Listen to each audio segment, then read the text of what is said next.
There's a creature scurrying across your face right now. Yes, you. And at some point, maybe now, maybe in a few days, it's going to find a nice, cozy pore in your skin and lay a single, enormous egg. Meet the face mites. They're smaller than a grain of sand, are a kind of arachnid, like spiders, and they feast on the oil and cells in your skin, particularly on your oily nose, cheeks, and forehead. Scientists suspect they've been living on us since the dawn of humanity over 200,000 years ago. And today, studies suggest practically every adult on the planet has thousands of them. Odds are you've been living with them your whole life. Babies quickly get them from their parents a few days after birth.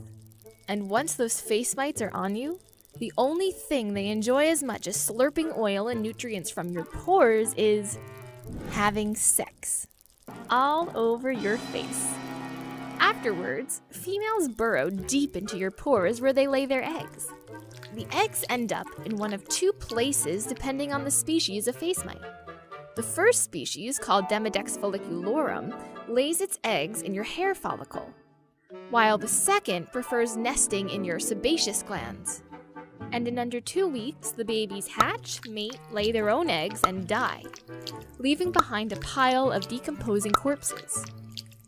Now, you can wash some of this off, but you'll never eradicate them completely, because even if you treat them with antibiotics, they'll return in about 6 weeks tops.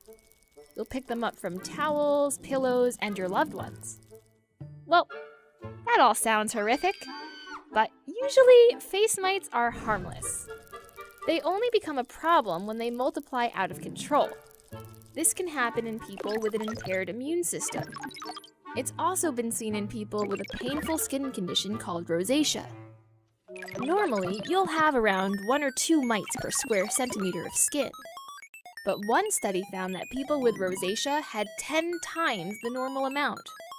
Believe it or not, in some cases, face mites can be useful.